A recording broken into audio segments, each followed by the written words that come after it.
we are. And I can follow along with the comments here. We'll let Facebook do its thing and tell everybody that we are here. We're here live.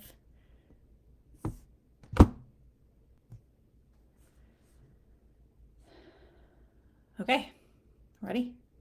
Let's do this. Let's kick it. Okay, so what are we talking about today? Well, we're talking about how to get the most, well, I guess like the best result from your workout. Now, first of all, I want to say that this is part one. That next week we're going to be talking about how to know that you're actually pushing hard enough in your workouts. So we're going to be talking about that. So if not all of the questions are answered today, then you might want to tune into part two next week, because that's where we're going to talk about how to know you're pushing hard enough in your workout. So it's kind of like a two-parter today. So we're going to talk a little bit about how to get the best results from your workouts, and then next week we're going to build on it. Well, how do you know you're pushing hard enough in your workouts? Okay, so if you're here live, this is an opportunity for you to ask questions. So I hope that you'll use the comment section and drop your questions. If you're here on the replay, that's okay too. And just let me know. Are you here live? Are you here on the replay? I always like knowing who the imperfect action takers are. As usual, our trainings always go from like big topics, and then we kind of, well, hopefully what I do is break them into making it simplified for you so it's like easy to follow. But then I always like to add a practical element. How do you actually apply it to your life? And of course, nothing changes. If this is just information for you, then what ends up happening and you do nothing with it is you create more of a gap between what you know and what you do. Like, I know what to do, but I just don't do it. That gap gets bigger and bigger and bigger and bigger. And so what you want to do is commit to listening to this and actually doing something with the information, just taking one simple, imperfect, consistent action with it. Hi, Shannon. I was just on with you. Okay, then just don't forget that this is part one. Part two, we're going to talk about how to know if you are pushing hard enough in your workouts. Okay, so let's dig in. First, I do need to get real for a minute. This phase of life isn't just about burning calories or losing weight. Maybe it was when you were in your 20s or early 30s or whatever, right? And that certainly was the kind of messaging that we used to get back in like the 90s or whatever. But but that isn't when we're in perimenopause or menopause. It's about building a body that, we want it to be strong, we want it to be resilient, and we want it to be ready for what life throws at us, right? And so, because here's the truth is that kind of like nobody told you in your 20s and your 30s, it's not just about avoiding obesity or being overweight, it's about avoiding frailty now that we're in our 40s and our 50s, and we have to think about that. The sarcopenia, which is muscle loss, there's osteoporosis, which is bone loss, and there's dynapenia, is a loss of strength and power. So these aren't just old person problems. They kind of start in your 40s and your 50s if you don't act now problems, basically. So, and I know a lot of women will say, like, I just want to lose the weight. And I hear you, because that's probably where your journey that is where your journey has been for so many years. But now the story needs to change a little bit differently, as well as your approach with it, because you're not the 20-year-old person who could bounce back anymore. Now you got to think about frailty and this next phase of your life as well. And so that means that we need to train a little bit differently. So most women are kind of told that their best years of their life are behind them, that once their hormones shift, it's kind of like downhill from here, right? This is not the story that we're kind of writing here today. And I hope that you're going to choose to write a different story for yourself as well. Is one, you deserve to feel strong. You deserve to be someone who is cared for by yourself first, right? Because somebody else can't care for you at a greater deal than you care for yourself. You deserve to train like the woman you want to become in your 60s, 70s, and beyond. So think about this. If you were to get injured tomorrow, hospital stay, surgery, or even just a bad fall, what would give you the fastest bounce back? Well, obviously good nutrition would as well, but muscle strength and just being resilient, right? So this isn't just fitness. This is your kind of health insurance for the next several decades. And I really like that term, like health insurance, right?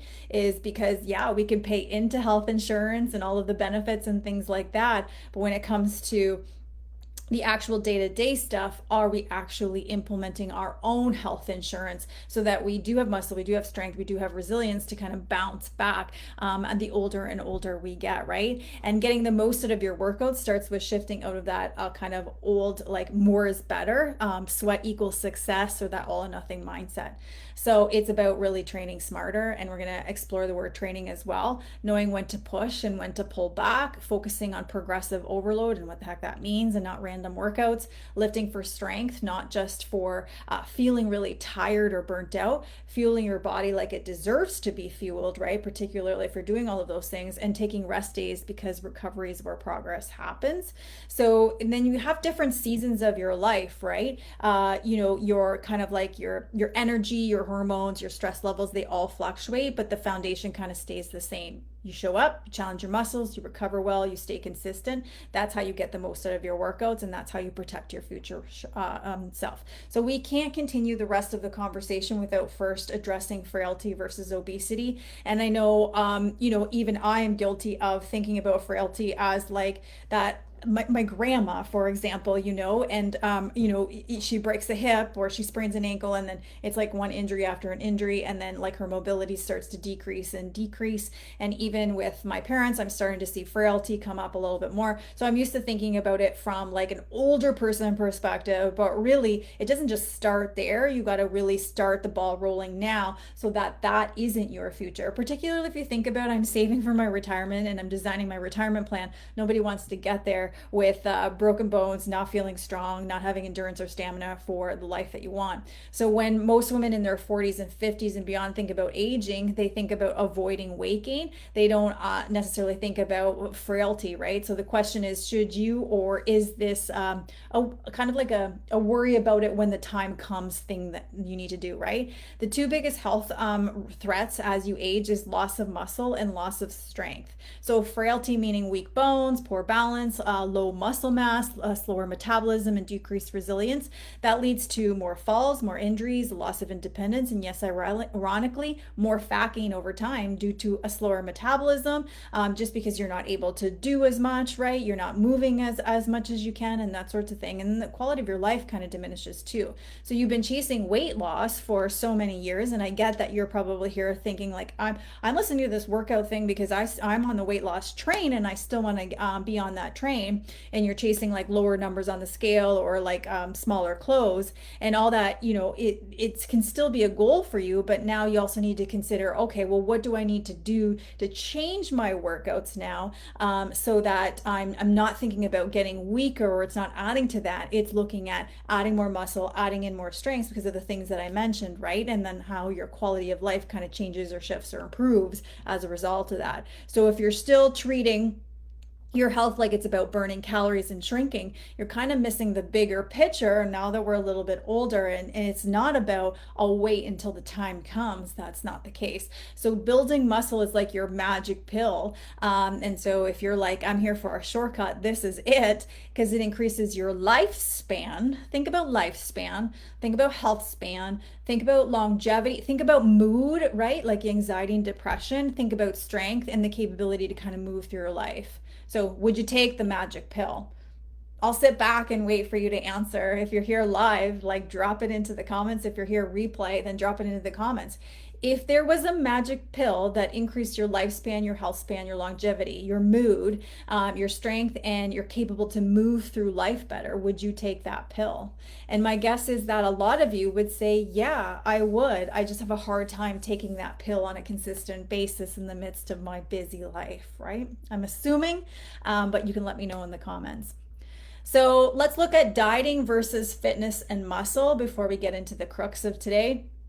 Is you spent years, maybe even decades, kind of chasing that fat loss, like through maybe like restriction through your food, right? Or lower calories, or the types of foods that you're avoiding, through cardio or quick fix diets. But here's the truth no one told you: muscle is your metabolism. Muscle is like your insurance policy. Muscle is your body's defense against age-related fat gain, but also diseases. So the more you diet without lifting and fueling your body properly, the more lean mass you lose, and and the more lean mass you lose, the slower your metabolism gets, because the body has to work pretty hard to maintain that muscle, right? So more muscle equals better blood sugar control. So think about what that does for your cravings. Think about what that does for your snacking habits. Think about what that does for disease risk like diabetes or blood sugar dysregulation, right? That it creates better bone density if you have more muscle. So think about that from the frailty standpoint that we just talked about. Better hormone regulation. And I got to say, yes, hormones. Yes, hormones. If you have more muscle, it helps you with your hormones, better mood, and better fat burning potential long term. So building lean muscle improves like your body composition, the way your body actually looks, the shape of your body, because muscle occupies less space in your body. It doesn't weigh less. That's a myth that needs to die, but it occupies less space in your body. So it changes the shape of your body and often makes clothes fit better, even if the scale doesn't drop too quickly. And I'm speaking to those women who are listening to this who are like, but the scale, but the scale. But you got to think about it from a muscle standpoint, not from a scale standpoint. So what do you need to focus on? Well, we need to look at this from two different angles. We need to look at it from practicality, what works for your life, versus optimized and perfect. And most of you are like, oh, forget the practicality. I'm just going to focus on the optimized and perfect. But oftentimes it's like optimized and perfect is ideal, but it doesn't fit into our lifestyle. So you definitely got to start with the practicality first, build your consistency muscle, build some momentum, and then you can look at, okay, how do I optimize this even further? So the women I start coaching and even the ones I start talking to, they're still chasing perfect, like I just said. But what they get is cycles of being perfect until they can't, right? And then they tend to swing the pendulum to like nothing. So the reality is you don't need the optimized, aka perfect, you need consistent.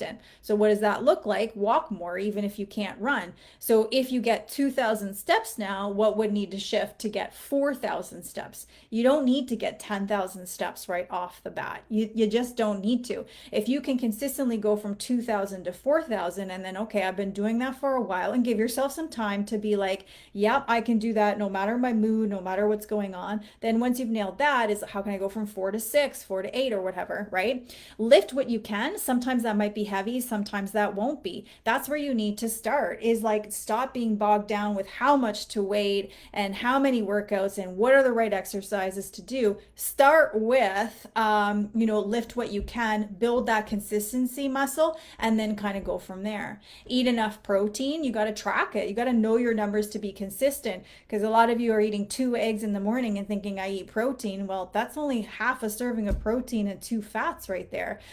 So it's like, can you track your protein so that you know exactly what your protein numbers look like, right? And then sleep when you can. Make it a priority just to do better, versus like, I sleep crap. There's no way I can ever get 8 hours of sleep. There's no way I can ever get to bed at 8:30. That's not the goal. Is like, sleep when you can. Like, can you make it more of a priority than it has been, right? And then manage stress how you're able to.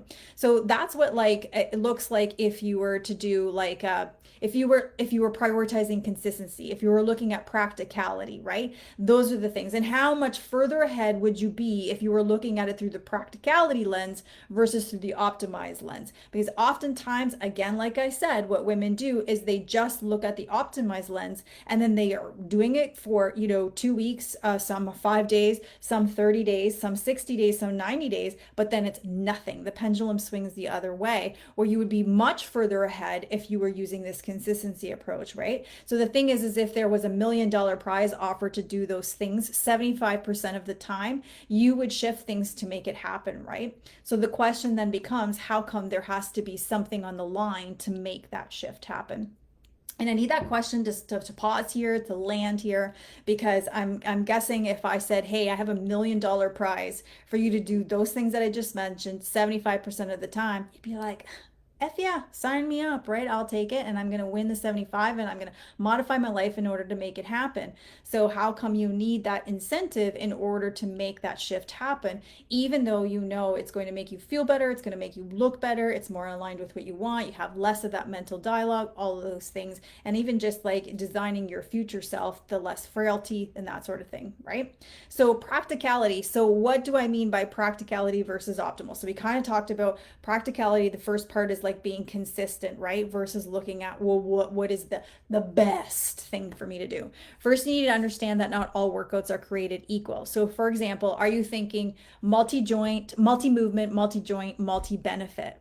Are you thinking that? Chances are no. You're like, what is that, right? It's not about doing more random exercises for the sake of saying I worked out, because often what I hear is women is like, oh, I have a Beachbody account, I just pick like some random workout or some workout that I like, that I know, or I'll go on YouTube and I'll just pick, some workout just to be able to check the box to be like, I worked out today. But you're not thinking, again, multi-movement, multi-joint, multi-benefit. It's about doing the right movements, number one, to get the most out of your workouts to lose body fat, but number two, don't forget that building muscle part, and number three, to transform the way your body looks, feels, and performs, but also to avoid three, frailty that we talked about, right? We don't, so that you can get kind of like the most out of your life, right? So if you want a faster metabolism, you want, let's say, better hormone balance, you want more energy, you want less joint pain, you want strong bones, you want a reduced risk of, let's say, diabetes, cardiovascular disease, and insulin resistance. You're probably like, yeah, Cindy, I want all of those things, right?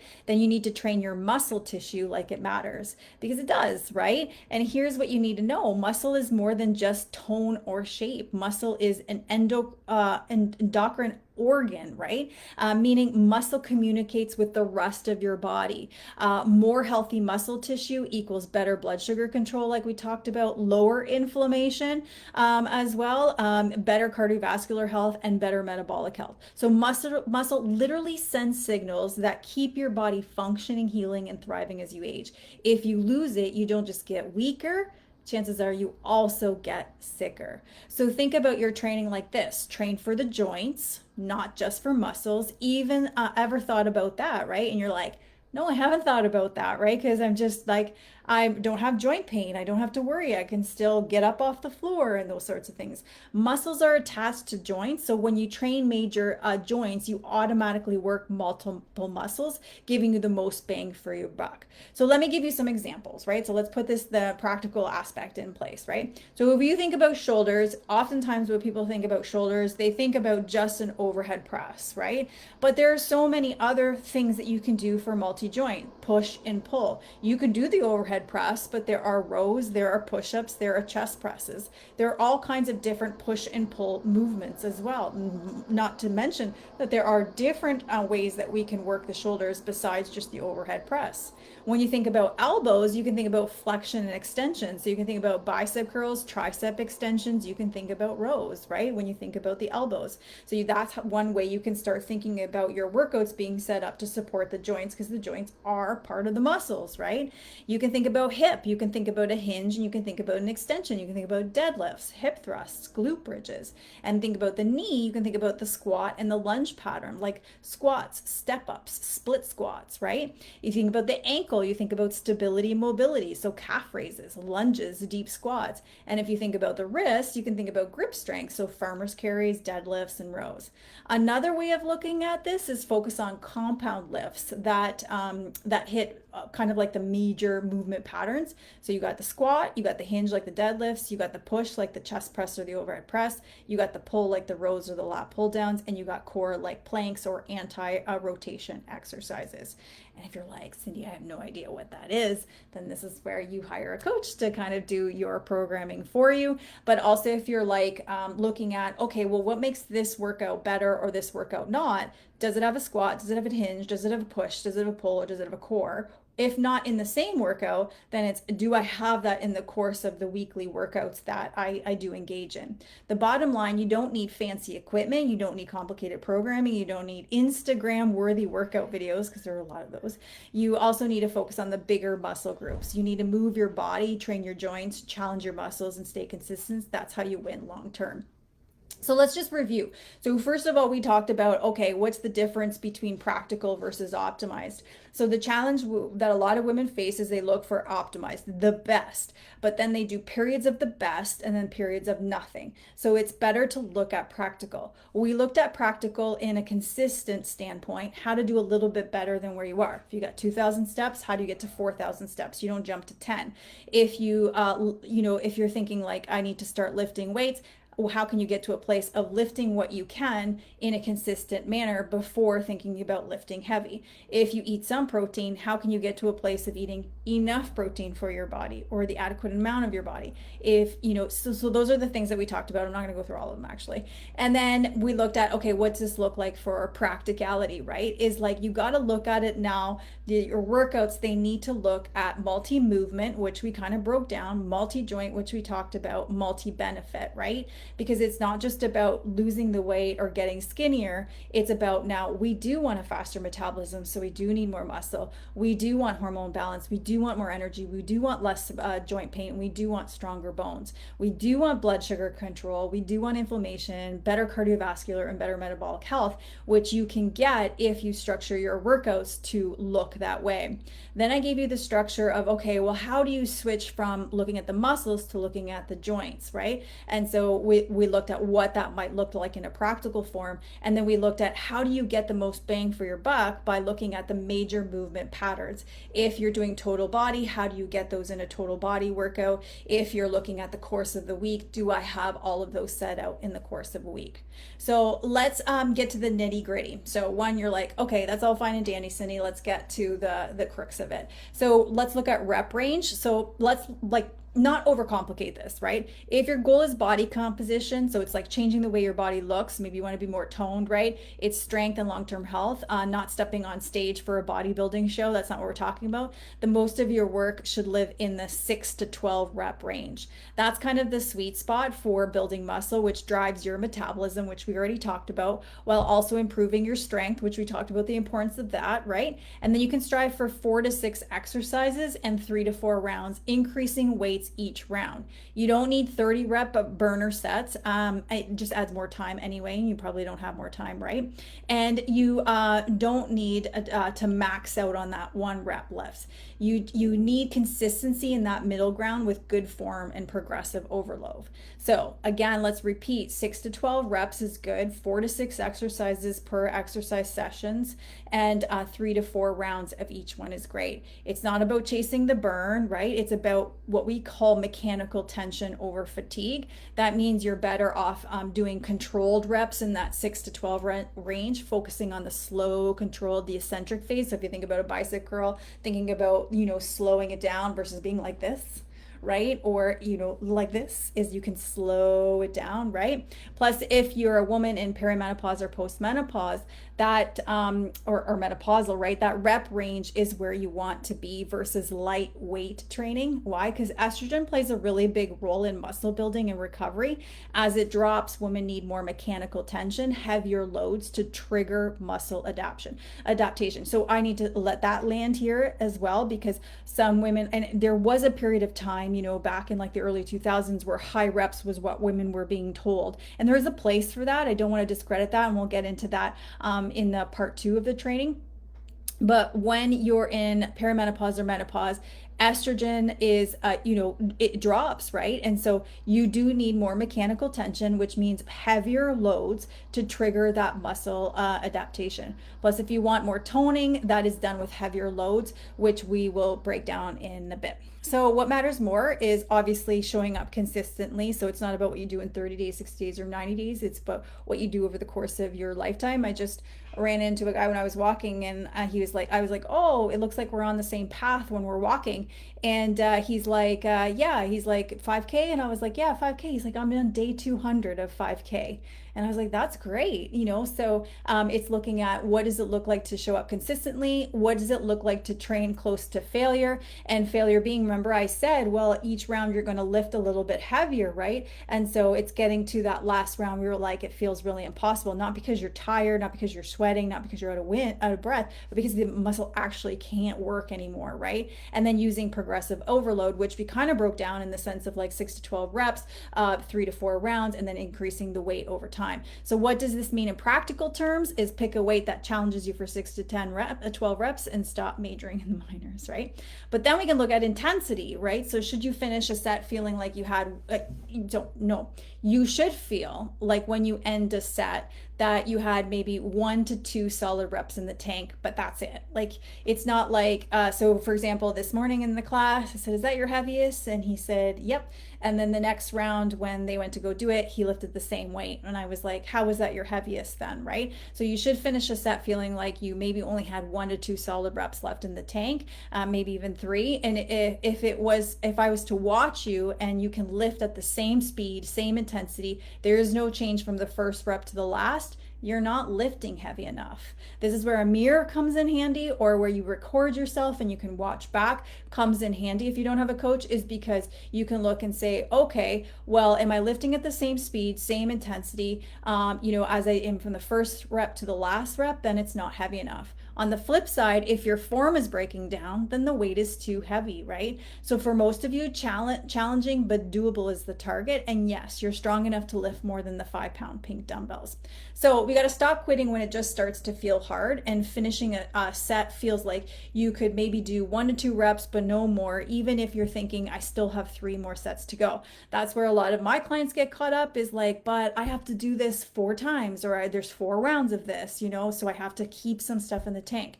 I always say it is better for you not to be able to finish because you've taxed the muscle, versus you always constantly leaving something in the tank because you're thinking, I still have a lot more to go, or this workout has to be an hour. It only works if it's an hour. It doesn't work if it's 20 minutes. So what if you're in perimenopause or menopause? Well, your body needs a stronger signal, like I said, to build but also keep that muscle. The old light weights and high reps approach that might have worked in your 20s and your 30s, but it doesn't cut it anymore. Not on a regular basis. There is, like I'll do a series, 4 to 6 weeks of heavy, and then do 1 to 2 weeks of light, high reps. So there is kind of a place for it, but it doesn't make the bulk of the changes that I want to see, right? Or the muscle that I'm trying to build. So you see, during this life stage, your hormones, especially estrogen, like I said, are dropping, and estrogen plays a big role in helping your body build and maintain that muscle. So when like estrogen starts to go down, it's harder to build that muscle. It's easier to lose that muscle. Your power and strength declines faster. So that's why you need more intensity in your training, but not more cardio. And we'll talk about cardio in a few minutes. The fix isn't piling on more spin classes or boot camps or HIIT. The fix is lifting heavier weights with good form and challenging your muscles enough to signal your body to say like, hey, don't lose the muscle. I still need it, right? So you need to challenge your muscles to change your body, and you should finish most working sets with only, again, 1 to maybe 3 reps left in the tank, despite how much of your workout you have left. Meaning like, hey, I'm already at that point and I'm 40 minutes in, but I said this was going to be an hour. That's okay.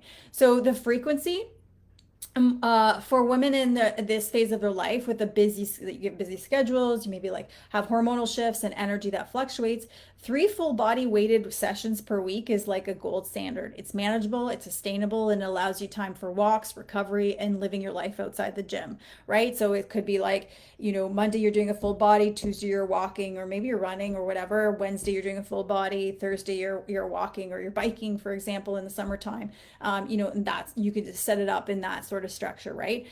More isn't always better. Better is better. And remember what we just talked about, intensity. If you bring that to your workouts, you're getting more from that 3 workouts than you would be getting from half-assing, I guess, your workouts and even doing 6 or 7 of them. Your intensity means more than the number of workouts that you do. The challenge with intensity is most people think it's about your heart rate or sweating, and that's not necessarily the case. And if you don't know why, then you got to go back to the beginning of the training to kind of listen to that, because we did talk about progressive overload and maxing kind of that muscle there. So maybe you've been at it longer. You're kind of like in a push season. Like I'm in it. I'm good to go, right? And maybe you have more time and you still like cardio, as there are many benefits. So you might want to consider, 3 days of heavy strength training plus suggest 1 to 2 high intensity, maybe sprint type cardio sessions, bringing the intensity and keeping them short for time.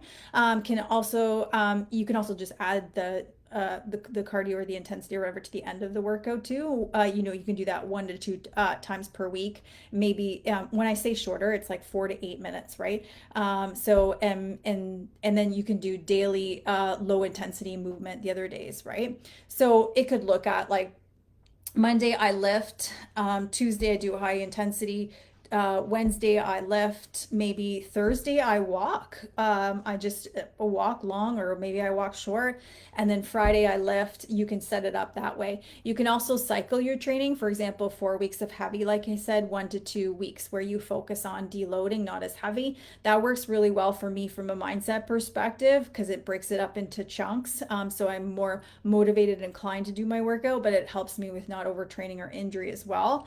And then recovery between hard sessions is really key due to slower recovery rates post 40. Again, it has to do with that hormone shift. Your body needs both stress, training, and recovery through sleep or food or rest days to see changes. Hence why 3 total body workouts with intensity at the forefront will be the best approach. And I'm not saying that you can't do a split training, particularly if you're very seasoned and you're very consistent. Split training being like, Monday is upper body, maybe Wednesday is total body, and then Friday is lower body. That works too if you're really consistent. But if you're wanting to target the muscle groups more often, then you can look at it that way. So think about what I said before, though, about multi-joint, multi-movement, right? So it doesn't mean you're gonna have lunges every single day. It doesn't mean you're gonna have deadlifts every single day either.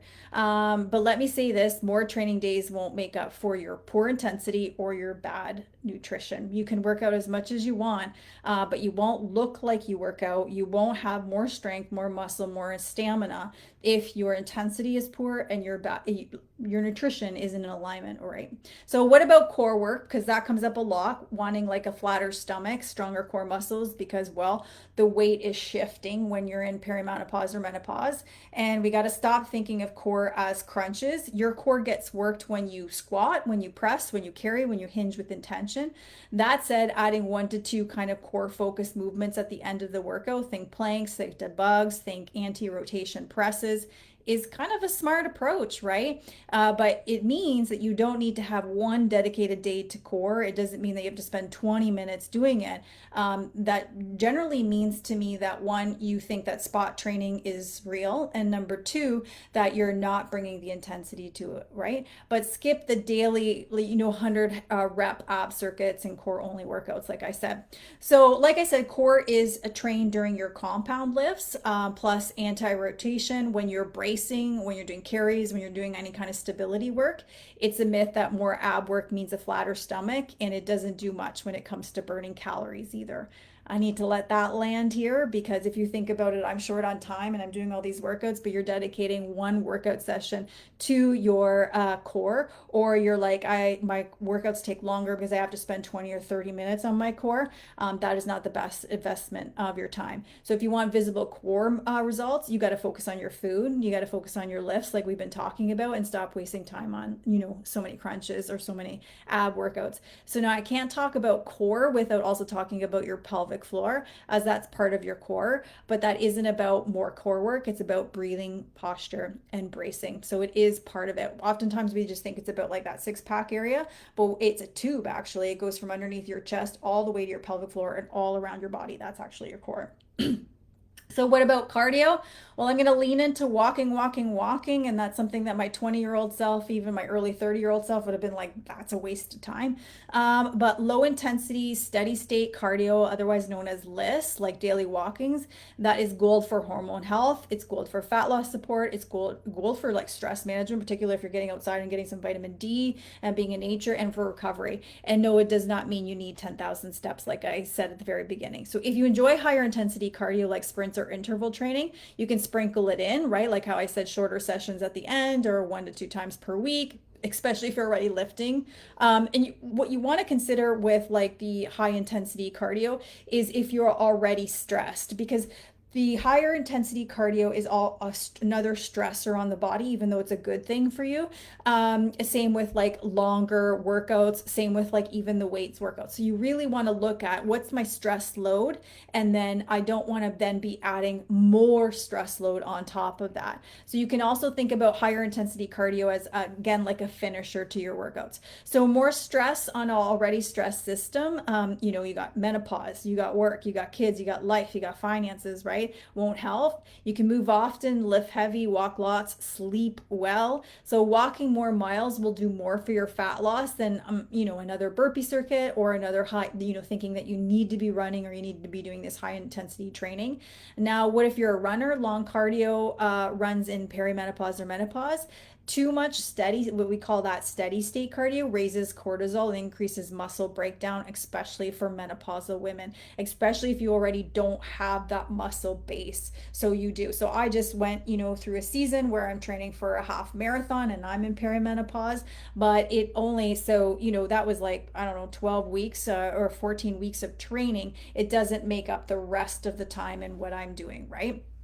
So you can have a season of training for something, that's fine, but other seasons of your life you're focused on prioritizing walk, so that low impact, that list, and short hard sprint type intervals. And if you're like, I don't have a treadmill, I don't sprint, I'm so deconditioned, then it's looking at what it is that you can do. So I'm in the gym, maybe it's mountain climbers, maybe it's box jumps, maybe it's burpees, whatever that looks like, maybe it's skipping, right? But you're really not making that the bulk of the time you're spending working out or the bulk of your workout sessions. Running longer or sprinting harder won't fix your hormones or your driven fat gain, but lifting and kind of doing shorter of those pieces of intervals will help. Walking is one of the most, though, underrated kind of fat loss tools. And sure, you can strap on a weighted vest if you like as well. So now we got to talk about progression. The goal is to get stronger, move better, and build over time, not stay stuck during the same weights and the same reps. I can't tell you the amount of women that I talk to, and then they're like, how long have you been lifting with those weights? 5 years. 5 years lifting the same weights, never going up in weights, never changing a workout or anything like that, right? You got to track your lifts. Can you do the same or better next time? That's a great question for you to ask each time you find yourself in a workout. Can you add weights? Can you change the reps or the sets over time? Can you cycle your intensity where it's heavier weeks versus deloading weeks? And can you trust the process and stay consistent longer than a few weeks, right? So what about hormones? We've already talked about hormones, but let's go a little bit deeper into it because you're in perimenopause or menopause. So yeah, your hormones are changing, right? Muscle is your, again, metabolic insurance policy. So lifting weights, eating enough protein, managing stress, and prioritizing recovery are your best tools for navigating perimenopause and menopause, right? So notice I didn't say that you needed a supplement or you needed a drink or a magic elixir or anything like that. Is you actually got to put in the work. And if you do want to take those things, then you're going to optimize the environment in which you're using those things. Strength training improves your insulin sensitivity. It supports cortisol regulation and it protects your bone density, like we talked about. Cardio alone won't do that. So you're not stuck. You're just in a new chapter. So you just have to train for it, right? Plus, we're thinking about the chapter ahead where we have to think about frailty, right? So if it's not your hormones, it's not your hormones holding you back. Nope, it's your nutrition, it's your recovery, you're not lifting heavy enough. And I would also add digestion is really important in there too. So you do need to adjust your training. You do need to adjust your nutrition. So when you say I'm doing everything and nothing is working or nothing has changed and it's just not adding up, I'm just gaining weight. Well, yeah, you need to adjust your training now. You're older and you need to adjust your nutrition as you age. You don't need to diet harder. You need to kind of train smarter and eat to fuel and build your muscles. Things like higher protein intake, heavier lifting, more recovery days, strategic cardio, and don't forget sleep and stress. I feel like a broken record, but I feel like I'm just trying to really drive the point home.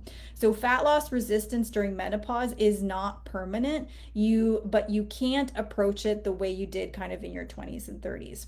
So let's talk about, again, because I alluded to this before, because some of you are choosing random workouts from YouTube or random ones through your Beachbody kind of program or that sort of thing. There's a big difference between working out and training with a plan. Random YouTube YouTube circuits, they, swipe workouts from Instagram and boot camps that leave you lying on the floor gasping, which I think it's great to challenge yourself every once in a while to see what your upper limit is and be like, I'm really not pushing it in my workouts, but they won't build strength. They won't change your body composition and they won't help your hormones. So you want to follow like a progressive, repeatable, trackable program. That's where the wins come from. Your body needs time and consistency with specific movement patterns, with rep range and loading to adapt. That means we don't want to just pick random workouts, right?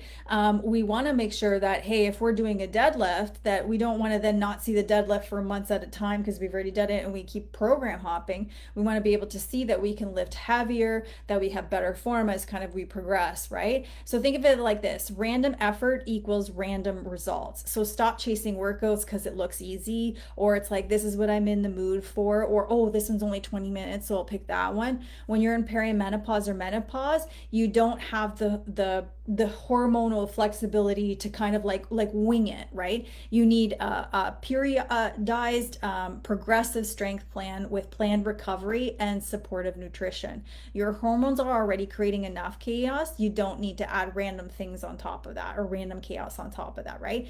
Consistency with a I'm going to say it, boring is repeatable plan will change your body. Random and exciting workouts just won't. That's just for your mind or for your ego, right?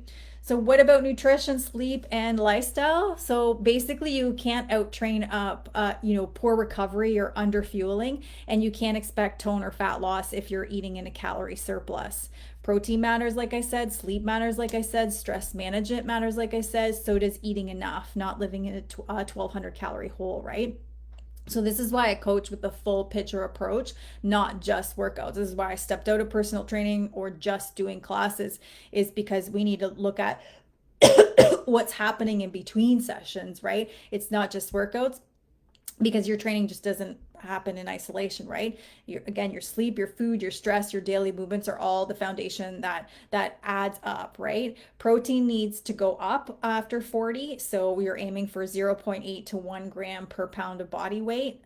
Sleep is harder, but it becomes more critical, so we need to prioritize it, like I said at the top of this training. Recovery time between sessions, so that's why when I laid out what your plan could look like, I said, let's say Monday, Wednesday, Friday, or whatever, is that you need the spaces in between sessions, or for that muscle to recover.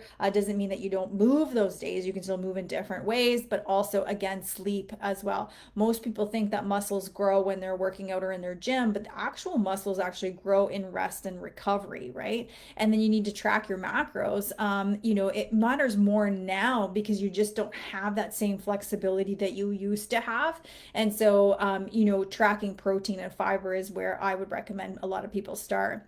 So training fasted is also kind of a no-go for women in menopause because it increases cortisol and works against that muscle building. So it was something that, hey, you could do, before, but it's something that you might want to think about, is that really serving me well now, even though it might feel the same, right? So if your sleep, food, and stress are a mess, you can't just blame your training, and then say like, I'm not going to the gym, it's not really working.